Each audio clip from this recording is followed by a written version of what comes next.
The house came with a list, not a suggestion sheet, not a set of friendly tips left on the counter next to a spare key and a bottle of wine. This was 2 pages, single-spaced, printed on heavy cardstock, laminated, and placed inside a binder on the kitchen island with a label on the spine that read, "House Rules." Rule number 7 said, "If someone knocks after midnight, do not answer the door, not even if they use my name, not even if they say they have been sent by me. You do not open the door after midnight. There is no exception to this rule." I read it twice. I thought it was a joke. It was not a joke. My name is Owen. In the winter of 2024, I was 28 years old, freelance writing for regional magazines out of Minneapolis, and slowly going broke doing it. I'd published a few essays, a couple of travel pieces for Midwest Living, and a long feature about Lake Superior shipwrecks that got decent traffic online, but paid me 11 cents a word. My apartment lease was ending in February, and I needed somewhere cheap to land for a few weeks while I figured out my next move. That was when a friend from college mentioned a house-sitting opportunity in Duluth. The homeowner was a retired geology professor named Arthur Linden, 71 years old, who was leaving for a 6-week research trip to Iceland. He owned a house on the North Shore, east of the city, perched on a bluff above Lake Superior, with a gravel driveway that dropped sharply from Highway 61. The house was a mid-century modern that looked like it had been designed by someone who wanted to live as close to the lake as possible without actually falling into it. Floor-to-ceiling windows on the lakeside, cedar siding gone silver from decades of wind, a stone fireplace that took up an entire wall of the living room, the kind of house architecture students would photograph for their portfolios. Arthur was thin and sharp-eyed with a handshake that could crack walnuts. He showed me around the property in 45 minutes. The house had 2 bedrooms, 1 bath, a study filled with geological survey maps and stacked mineral samples, and a detached garage that he used as a workshop. The furnace was oil and needed to be monitored. The pipes could freeze if the thermostat dropped below 58. The nearest neighbor was a quarter mile through the trees. He handed me the binder before he left. 14 rules. Most of them were practical. Keep the driveway plowed after snowfall. Run the kitchen faucet at a trickle on nights below 0. Do not use the fireplace because the flue had a crack he hadn't repaired. Check the sump pump in the basement every 3 days. Standard caretaker stuff for a house in northern Minnesota in January. But rules 7 through 9 were different. Rule 7 was the one about the door. Rule 8 said, "If you see lights in the garage at night, do not investigate. The wiring is faulty and the overhead light triggers on its own. Ignore it." Rule 9 said, "The previous caretaker no longer has permission to be on this property. If you encounter him, do not engage. Call me. If you cannot reach me, call the St. Louis County Sheriff's Office. Do not attempt to speak with him or let him inside for any reason." I asked Arthur about Rule 9. He paused, adjusted his glasses, and said, "His name is Dale. He sat the house for me for 3 winters before this one. We had a disagreement. He believes the arrangement is still active. It is not. He is persistent, but not dangerous. Just do not give him a foothold." Then Arthur shook my hand again, got in his truck, and drove toward the airport in Minneapolis. I stood in the kitchen of a house I did not own, on a bluff above the largest lake in North America, and read the rules one more time. The first week was fine, better than fine. The house was beautiful in a severe way, and the solitude was exactly what I needed to write. Lake Superior was a flat gray plate beyond the windows, and the silence was total, except for the wind and the occasional groan of ice shifting along the shore. I wrote 3,000 words a day. I kept the thermostat at 62.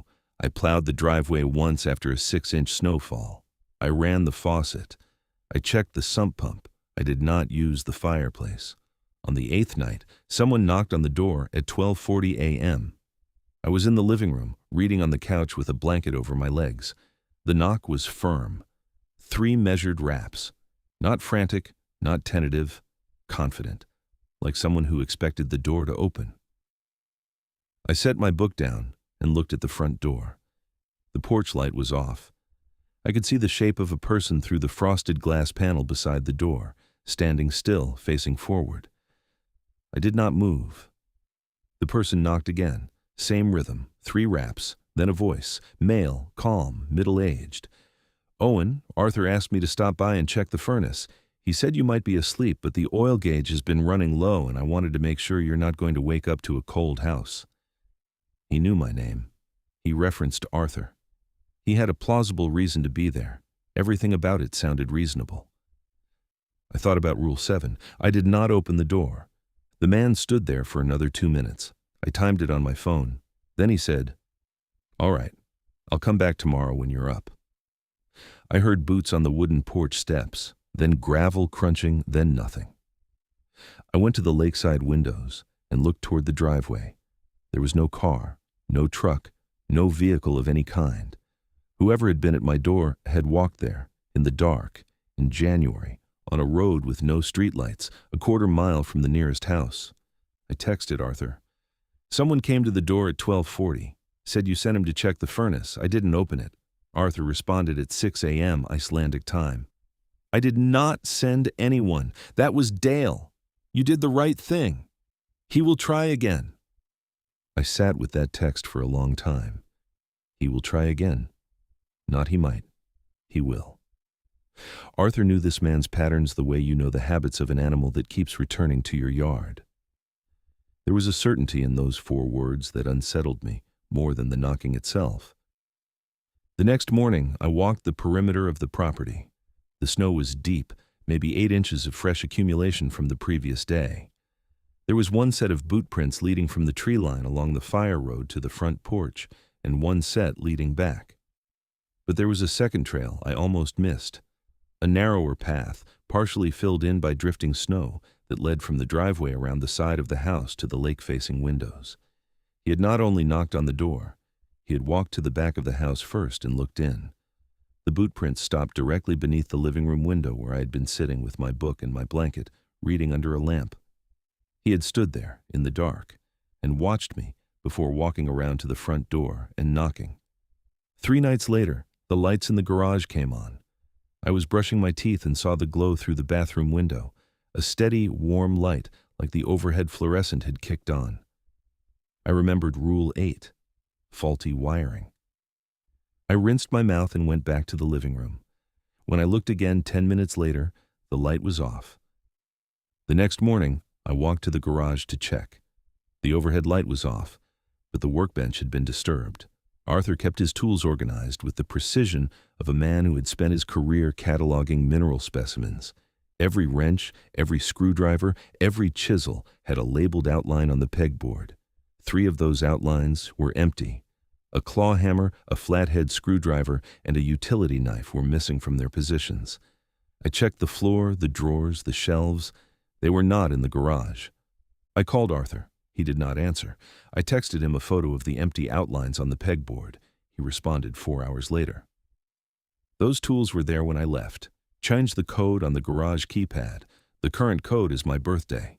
Dale knows my birthday. I changed the code to a random 6-digit number and wrote it on a piece of paper that I kept in my wallet. The knocking resumed 4 nights later. Same time. 12:40 a.m. Same 3 raps. But this time, Dale did not speak immediately. He stood on the porch in silence for a full minute before saying anything. When he finally spoke, his voice was different, quieter, more familiar, like he was talking to someone he knew well. "Owen, I know Arthur told you things about me. I want you to understand that Arthur and I had an arrangement for 3 years. I took care of this house. I kept the pipes from freezing. I kept the driveway clear. I replaced the sump pump with my own money. This house would have fallen apart without me. He had no right to replace me, and he had no right to give you my rules." My rules. That is what he said. Not Arthur's rules. My rules. Like he had written them. Like the binder on the kitchen island was his creation, and Arthur had simply kept using it after cutting him loose. I did not respond. I sat in the dark living room and waited. Dale shifted his weight on the porch. I could hear the boards creak. "I'm not going to hurt you," he said. "I just need to check a few things inside. The sump pump has a tendency to fail in late January, and if it does, The basement floods, and the foundation cracks, and Arthur blames whoever is sitting the house. I am trying to help you. You are making this harder than it needs to be. He stayed for 11 minutes. I timed it. Then he left. Again, no vehicle. I watched from the window as his silhouette moved down the driveway and disappeared into the tree line toward Highway 61. The temperature was 4 degrees below zero. He was wearing a heavy coat but no hat. He walked with the steady, unhurried pace of someone who had made this trip many times. I called the St. Louis County Sheriff's Office the next morning and filed a report. The deputy I spoke with knew the name immediately. "Dale Voss," she said before I finished describing the situation. "We've had calls about him before. He house-sat for Professor Linden for a few years and did not take it well when the arrangement ended. He's been warned. We'll send someone out to talk to him." She asked if he had attempted to enter the house. I said no. She said to keep the doors locked and call if he returned. He returned, 5 days later, but this time he did not knock. I woke at 3 a.m. to the sound of the garage door opening. Not the main door. The side door, the one with the keypad I had changed. I grabbed my phone and went to the bathroom window. The garage light was on. I could see movement inside through the small window on the garage's side wall. A figure standing at the workbench, going through drawers. I dialed 911. I gave them the address, told them someone was in the detached garage, and stayed on the line. The dispatcher told me to remain inside the house. A sheriff's cruiser arrived in 14 minutes. I watched the headlights come down the driveway from the living room window. The deputy was a woman in her 50s who moved with the unhurried confidence of someone who had responded to a lot of calls on a lot of cold nights. By the time she reached the garage, it was empty. The side door was open. The keypad was intact, but she pointed out something I had missed. The hinges on the door had been removed and reattached. The screws were slightly different from the originals. Dale had not broken the code. He had taken the entire door off its hinges, walked in, done whatever he came to do, and then put the door back. Quietly, in the middle of the night, in sub-zero cold, with the kind of patience that comes from having done something many, many times before. The deputy found fresh boot prints in the snow leading from the garage into the woods toward a fire road that connected to a residential street half a mile away. Inside the garage, Arthur's missing tools had been returned. The hammer, the screwdriver, the utility knife, all placed back in their outlines on the pegboard. But there was something new. A spiral notebook, open on the workbench, filled with handwritten notes, dates, times, temperatures, fuel gauge readings, sump pump status, 3 years of meticulous caretaking logs written in small, neat handwriting. The entries went from January 2021 to March 2023. The last entry said, "Arthur returns Thursday. House is in perfect condition.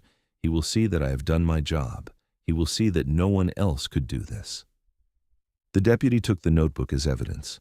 She told me Dale Voss lived alone in a rental off Piedmont Avenue and had no criminal record, no history of violence, but had been reported twice in the past year for trespassing on Arthur's property after the caretaking arrangement ended. She said a protective order was being processed but had not yet been granted by the court. I stayed for the remaining 3 weeks of Arthur's trip. I do not know why I stayed. Stubbornness, maybe. Or the fact that I was a freelance writer with no lease and nowhere else to go. Or maybe it was something less rational than either of those. Maybe I stayed because leaving would have felt like giving Dale exactly what he wanted. An empty house. A house that needed someone. A house that needed him. I installed a chain lock on the front door. I bought a motion-activated floodlight for the garage from the hardware store on Superior Street. I slept with my phone on the pillow next to me and a baseball bat I found in Arthur's closet leaning against the nightstand. Dale did not come back while I was there, but every morning I checked the snow around the property for fresh prints. On February 9th, the day before Arthur was scheduled to return, I found a single set of boot prints that circled the entire house, paused at each window, and then continued down the driveway to the road. He had come in the night. He had walked the perimeter. He had looked into every room. And then he had left, without touching a thing. Arthur came home on February 10th. I told him everything. I showed him the sheriff's reports. I showed him photos of the boot prints. He sat at the kitchen table and was quiet for a long time. Then he said, "Dale is not a bad man. He is a man who found purpose in caring for something that was not his, and when that purpose was taken away, he did not know how to stop. I should have handled it differently. I should have helped him transition instead of just changing the locks." He paused. "But I should not have had to. A man should know when something is over." I drove back to Minneapolis that afternoon. I loaded my bag into the car and took one last look at the house from the end of the driveway. It looked the same as it had the day I arrived. Cedar siding gone silver, windows facing the lake, the garage door closed, the porch empty. Nothing about the outside suggested what had happened inside those 6 weeks. Houses never show that. The protective order was granted 2 weeks later. I checked the St. Louis County court records from a coffee shop in Uptown, sitting at a table by the window and refreshing the page until it updated. As far as I know, Dale Voss has not been back to the property since. Arthur texted me once in March to say thank you and to tell me the sump pump had been replaced. He did not mention Dale. I did not ask, but I think about him sometimes, not every day, not even every week. But when I'm in a quiet place and the wind picks up and it is late, I think about Dale Voss standing on that porch at 12:40 in the morning in 4 below zero weather, knocking 3 times, waiting patiently for a door that was never going to open. Not because he wanted to harm anyone inside, but because he could not accept that the house he had poured himself into for 3 years had replaced him with a stranger and a new code on the keypad. He was not a violent man. He was something more unsettling than that. He was a man who had confused devotion with ownership and could not tell where one ended and the other began. If you ever house sit for someone, get the full history before you agree. Ask why the last person stopped. Ask if there have been any issues with former caretakers, tenants, or neighbors. Ask if there are protective orders in place or pending. Most homeowners will tell you.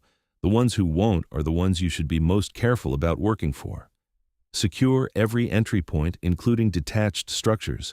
Change every code. And if someone knocks after midnight and knows your name, remember that knowing your name is not the same as being someone you should trust. Anyone can learn your name. Not everyone has earned the right to use it. And if the homeowner leaves you a list of rules that sound extreme, read every single one of them twice. They wrote those rules for a reason. The reason is usually a person. There is a room on the second floor of the Hargrove house that you are not supposed to open.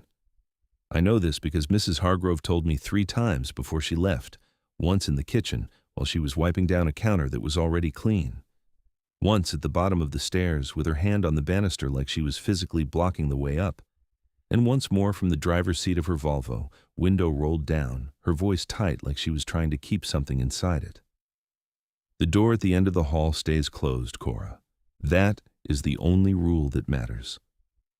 I should have asked why. I didn't. I needed the money, and the money was very good. And in Savannah in the fall of 2023, good money bought my silence before I even knew I was selling it. My name is Cora. I was 22 years old, halfway through my nursing program at Armstrong State University, and picking up babysitting jobs through a campus board to cover rent on a 1-bedroom apartment off Habersham Street. My roommate and I split utilities, but barely spoke. Between clinical rotations and coursework, I had maybe 10 free hours a week, and I spent most of them looking for ways to pay for the hours I didn't have.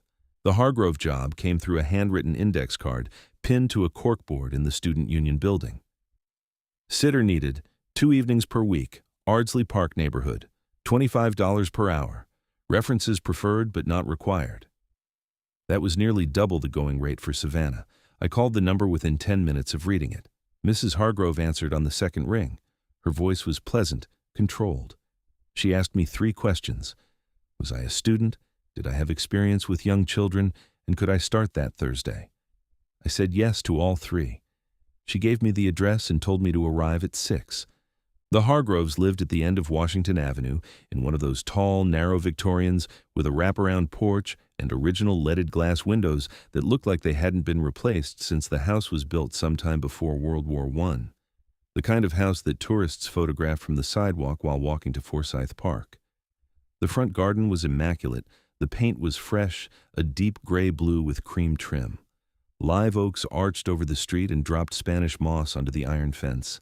Everything about the exterior said old money and careful maintenance. But there was something about the second floor that always looked different, darker. Even in full afternoon sun, those upstairs windows seemed muted, like they were tinted from the inside or covered with something heavy. I noticed it that first day and filed it away the way you file away things you don't want to examine too closely. Mrs. Hargrove was in her mid-40s, thin, precise, in the way certain Southern women are precise. She wore her dark hair pinned back and spoke in short, clean sentences that left no room for follow-up questions. She walked me through the first floor on my initial visit. Kitchen, living room, dining room, half bath. Everything was spotless, not clean the way a home is clean the way a museum is clean, the kind of clean that means someone has scrubbed away every trace of the life happening inside it. Mr. Hargrove traveled for pharmaceutical sales. I never met him in person during the entire time I worked there. His existence was confirmed only by a pair of men's shoes by the back door and a framed wedding photo in the hallway. Their daughter, Margot, was 4. Quiet. Not shy quiet. Watchful quiet. She didn't cry, didn't throw tantrums, didn't demand snacks or attention or screen time. She played with her wooden blocks on the living room rug and looked up at me with large brown eyes that seemed to be waiting for something specific, something she had been taught not to ask for. The first 2 weeks were uneventful.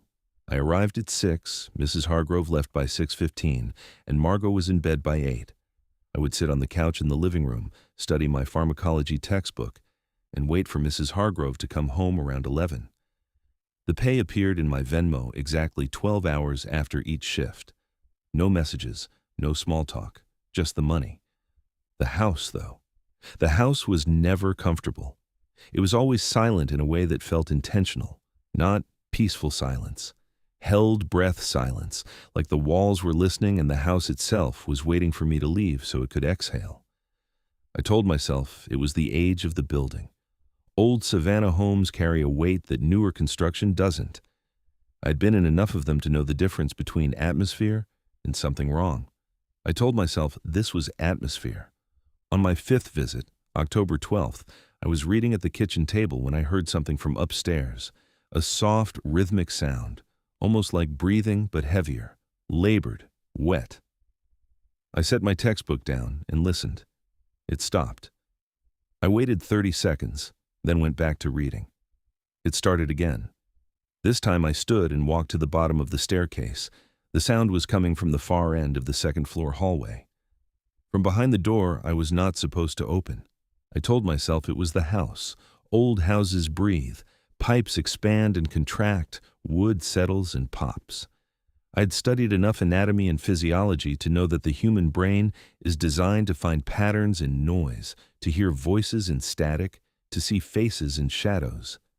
That is how we survived as a species. I went back to the kitchen, but I moved my chair so I could see the staircase from where I sat. On my 6th visit, Margot said something. I was helping her into her pajamas in her bedroom, which was on the 1st floor, directly beneath the locked room. She looked up at me with that patient waiting expression and said, "Are you going to check on the baby too?" I asked her what baby. She pointed at the ceiling. "The one that cries at night. Mommy checks on her, but I'm not allowed to." Then she pulled her pajama top over her head and climbed into bed like she hadn't said anything at all. Like it was the most ordinary sentence in the world. I didn't sleep well that night. I went home and searched the address online. Property records showed the Hargroves had purchased the house in 2019 for $740,000. Tax records listed 2 residents. No other children appeared on any public document I could find. No birth announcements in the Savannah Morning News archives. No social media posts. Mrs. Hargrove had no Facebook, no Instagram, no LinkedIn. No digital presence whatsoever, which struck me as unusual for a woman her age in that neighborhood, where every other mother on the block posted first day of school photos and brunch recaps.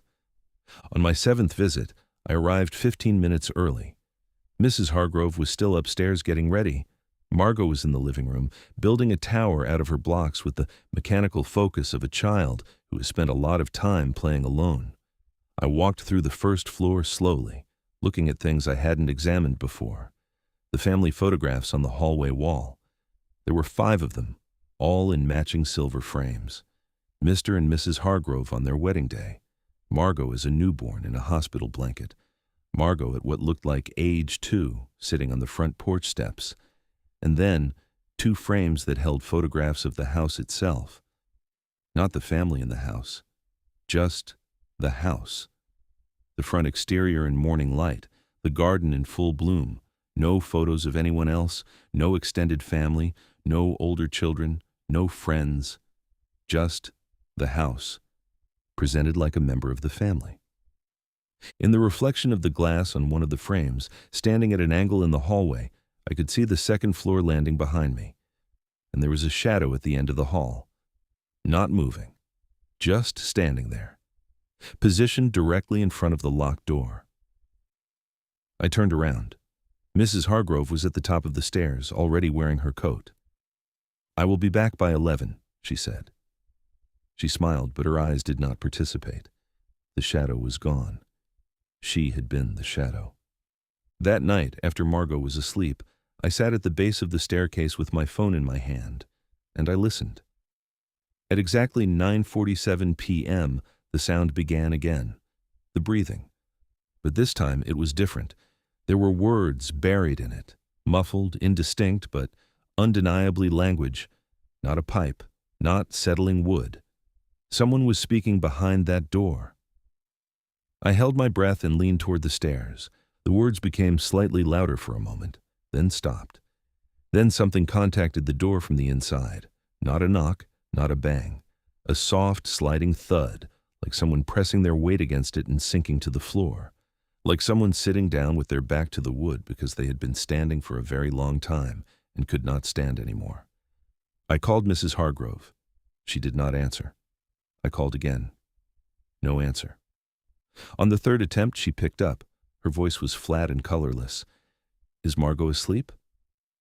I said yes, Margot was fine, but I was hearing sounds from the 2nd floor and I was concerned.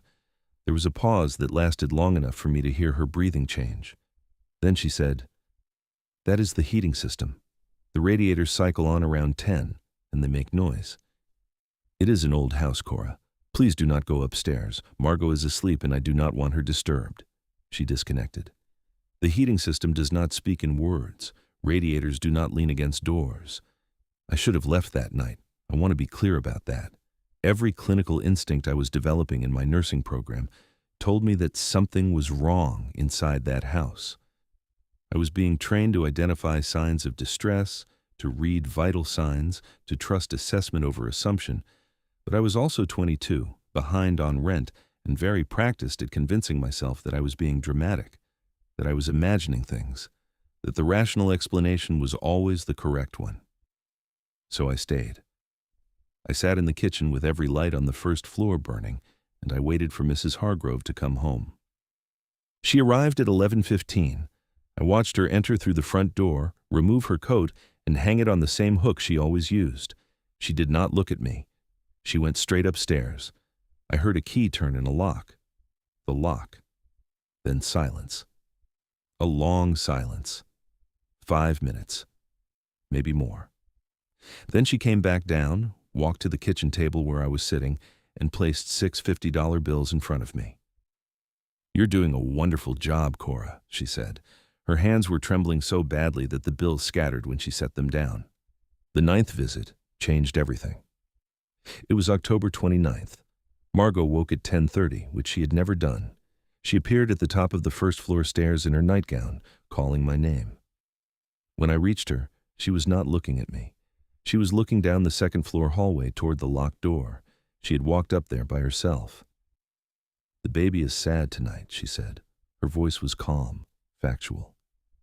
"Mommy says we don't talk about the baby, but the baby is sad. She's been sad for a long time." I knelt in front of her. "Margot, what baby? Who are you talking about?" She crossed the hallway and put her small hand flat against the door. The wood was warm, not room temperature. warm the way skin is warm. She pressed her ear to it. Then she looked at me. She doesn't have a name. Mommy says she doesn't get one. I carried Margot back to her room. I sat with her until she fell asleep, which took 15 minutes. Then I went back upstairs. I stood in front of that door. I put my hand on the knob. It was locked, but it was a simple interior privacy lock, the kind you can pop open with a coin or a flathead screwdriver. There was nothing reinforced about it. The lock was not meant to keep someone in. It was meant to keep people like me from being curious. I went to the kitchen and found a butter knife in the second drawer. I went back upstairs. I turned the lock. The room was small. 10 by 10, maybe smaller. It had been a nursery at some point. There was a white crib against the far wall beneath the window, a changing table to the right with a neat stack of diapers and a package of wipes, a wooden rocking chair in the corner. The window was covered with a heavy blackout curtain, sealed at the edges with packing tape so that no light could enter or escape. The walls were painted pale yellow. The floor was clean, and in the crib, wrapped in a lavender fleece blanket, was an infant, a girl, maybe 7 or 8 months old, wide awake, staring at me with the same round brown eyes as Margot. She was not crying. She was just looking at me the way Margot always looked at me, waiting. The baby was clean, fed, judging by the 2 empty bottles on the changing table. Her diaper was dry. She was not neglected in the medical sense. There were no bruises, no rashes, no signs of malnourishment that I could identify with what I knew at that stage of my training. But the room had no baby monitor, no toys, no mobile above the crib, no sound machine, no decorations on the walls, no name written on anything.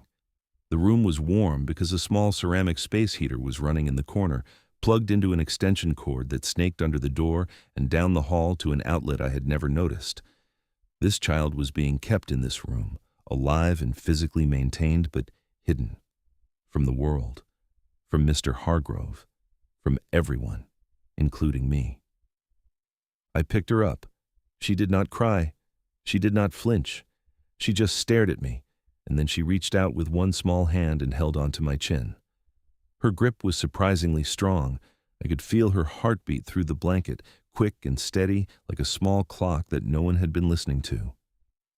I carried her into the hallway and called 911 from the top of the stairs. I gave them the address. I told them I was a babysitter, that I had found an unregistered infant in a locked room, and that I believed the child's existence had been concealed from medical and legal authorities. The dispatcher asked me to stay on the line and not leave the house. I heard Mrs. Hargrove's car pull into the driveway 6 minutes later. She must have been nearby. Maybe she was always nearby. Maybe she never went far. She came through the front door and saw me standing at the top of the stairs, holding the baby. Her face did not change. No anger, no panic, no surprise. Just that same flat, controlled mask she wore every time she handed me money and told me I was doing well. "You opened the door," she said. It was not a question. I told her the police were on their way. She walked to the bottom step, sat down, and put her face in her hands. "She was not supposed to happen," she said, her voice muffled through her fingers. "My husband does not know. Nobody knows. I have been managing it." Managing it. That was the word she used for keeping a child sealed in a room with no name and no record of her birth. Managing it. Savannah police arrived at 11:48 p.m., 2 patrol units. They took my statement in the kitchen while a female officer went upstairs. Child Protective Services was contacted, and a caseworker arrived within the hour. The baby was transported to Memorial Health University Medical Center on Waters Avenue for evaluation. I gave a full recorded statement that took nearly 2 hours. I was told I would likely be contacted by the district attorney's office. I learned later, through a social worker I met during my clinical rotation at Memorial, that the infant had no birth certificate, no social security number, no medical records of any kind. No pediatrician had ever examined her. Mrs. Hargrove had delivered her at home, alone, and had concealed the pregnancy and birth from her husband, her neighbors, and every system designed to track and protect newborns. Mr. Hargrove's travel schedule, 3 weeks on the road for every 1 week home, had made it possible. Or at least, that was her claim. Margot had been told the baby was not real, that the sounds she heard were the house, that she was imagining things, a 4-year-old being taught to distrust her own perception so that her mother's secret could survive. I never went back to that house. I drove past it once the following spring, and the blackout curtains were gone. The second-floor windows were open for the first time since I had known the place. I do not know the full legal outcome. The case was sealed because it involved minors. I do know, through that same social worker, that both Margot and the baby were placed with a maternal relative in Charleston, South Carolina. I was told the baby was healthy. I was told she was given a name. I was not told what it was. I finished my nursing program in May 2024. I work in pediatrics now at a hospital I'm not going to name. I think about that room more often than I should. Not the room itself, but the silence of it. How a child can exist inside a house and be completely erased from it at the same time.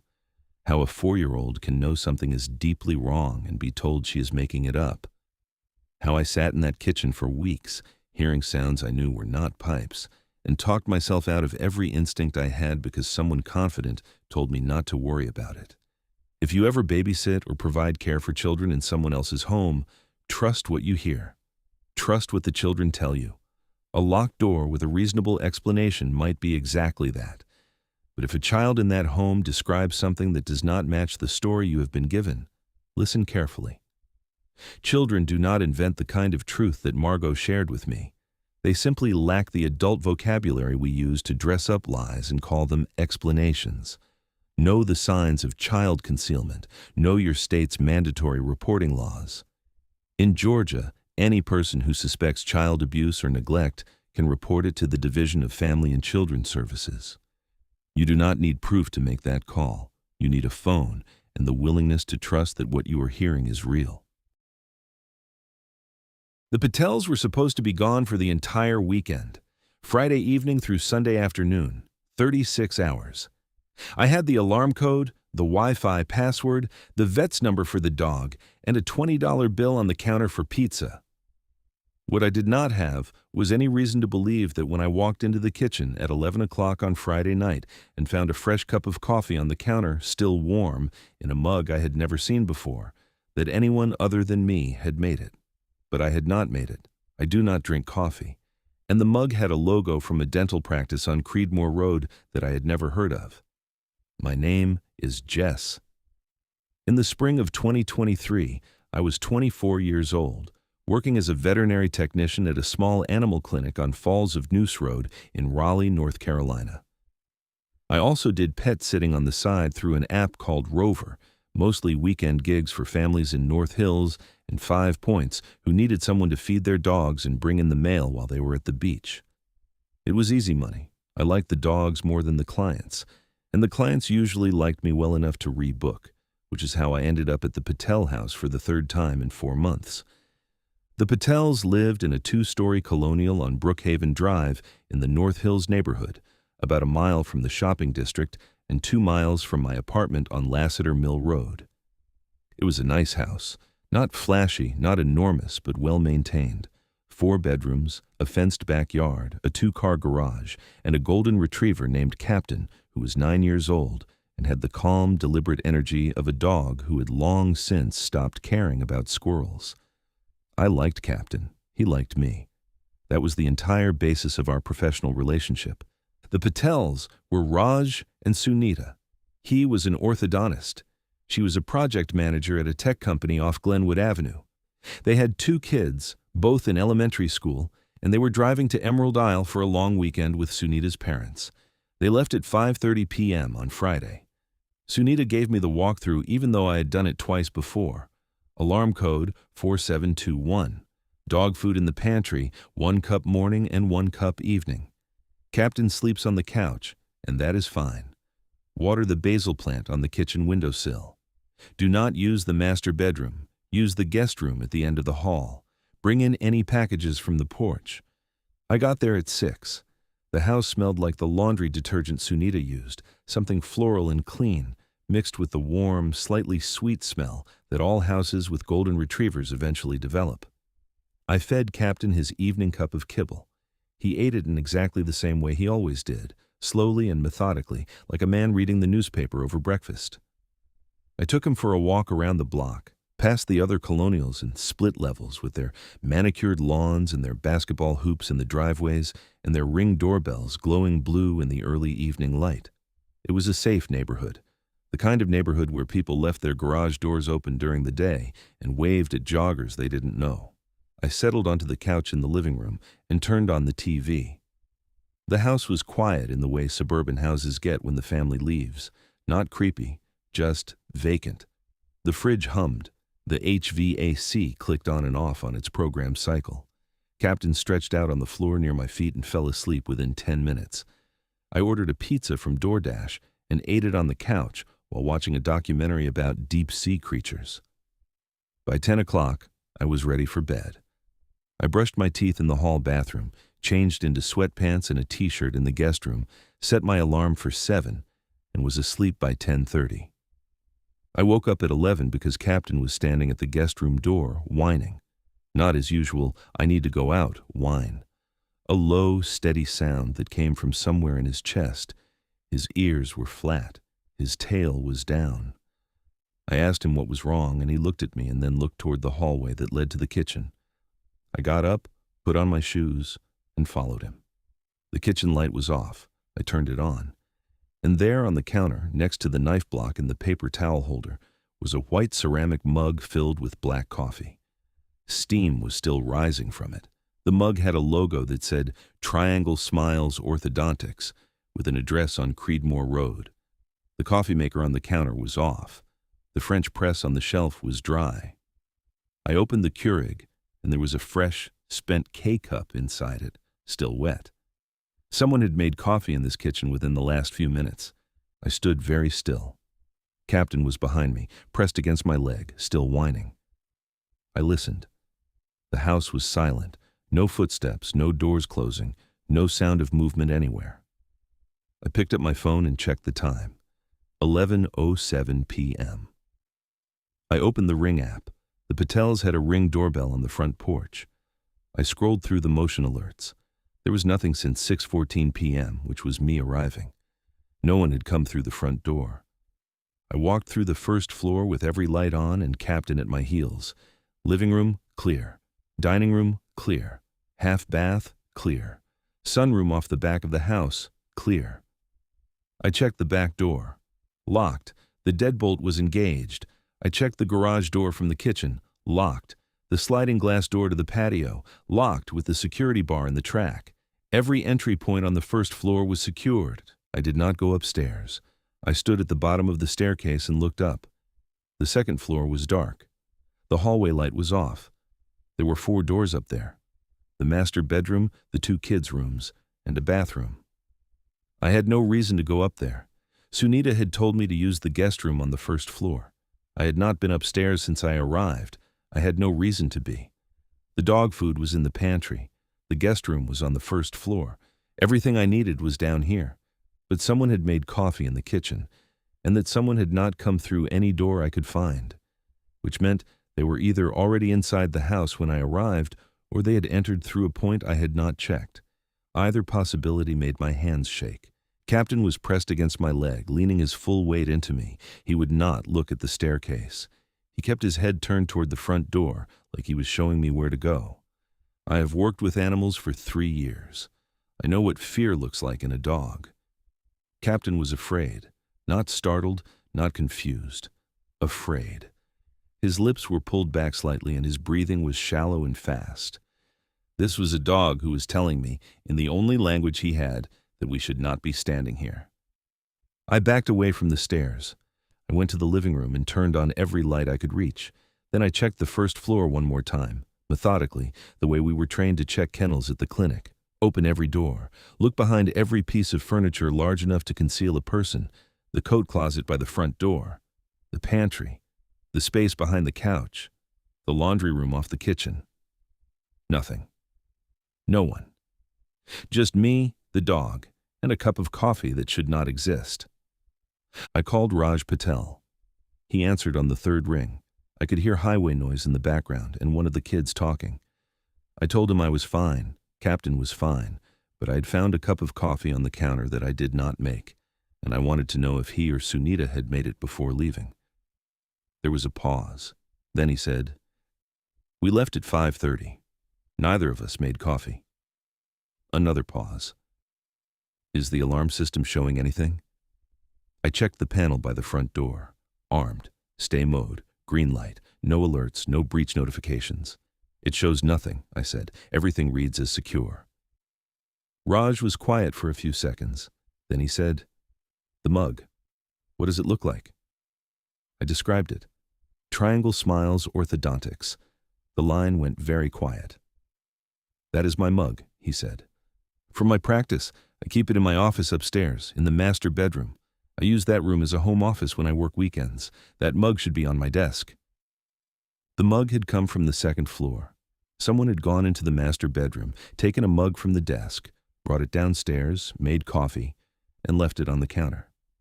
While I was in the house, while I was asleep in the guest room 30 feet away, Raj's voice changed. The casual, reassuring tone he had started with was gone. "Jess, listen to me. Do not go upstairs. Take Captain and leave the house right now. Go to your car, lock the doors, call 911. I am turning around." I did exactly what he said. I put Captain on his leash with hands that were trembling so badly I could barely work the clasp. I grabbed my bag and my keys from the guest room. I did not turn off the lights. I did not set the alarm. I opened the front door and walked out into the warm April night, and the street was empty and quiet, and the houses on either side had their porch lights on, and everything looked completely normal. I got Captain into the back seat of my Honda. I locked the doors. I started the engine. And then I sat there and called Raleigh PD with the taste of adrenaline in the back of my throat, metallic and sharp, like biting down on a penny. 2 officers arrived within 8 minutes. I watched the cruiser pull into the driveway from behind my steering wheel. They went through the house room by room, starting with the first floor. I watched from the car with Captain panting in the back seat and every window on the first floor blazing with the lights I had left on. They found the second floor empty. Whoever had been there was gone. No one in any of the bedrooms, no one in the kids' rooms with their small beds and their sticker-covered dressers, no one in the hall bathroom, no one in the attic access panel, which one officer checked by standing on a chair and pushing the panel aside with his flashlight, no one under any bed. The house was clear. But in the master bedroom, the officers found something that made my stomach drop when they described it to me afterward. The window on the far side of the room, the one that faced the backyard, was unlocked. Not open. Just unlocked. And on the roof of the first floor sunroom directly below that window, there were scuff marks on the shingles. Someone had been climbing up to that window and entering the house through the master bedroom. The officers found additional scuff marks that suggested this had happened more than once. The shingles were worn in a pattern that indicated repeated use over weeks or possibly months. They also found, inside the master bedroom closet, a sleeping bag rolled up behind a row of suits. It was not the Patels. Next to it was a small duffel bag containing a change of clothes, a phone charger, a toothbrush, and 3 granola bar wrappers. Someone had been staying in that closet, not living there full time, but visiting, spending hours, maybe overnight, maybe while the family slept in the room on the other side of the closet door. The officers took the sleeping bag and duffel as evidence. They dusted the window frame and the Keurig for prints. They checked the backyard and found that the fence had a section near the back corner where the boards were loose enough to squeeze through. Beyond the fence was a narrow easement between the Patel's property and the neighbors that led to a side street. Someone had been entering through the easement, climbing the fence, scaling the sunroom roof, and going in through the unlocked second-floor window, possibly for months.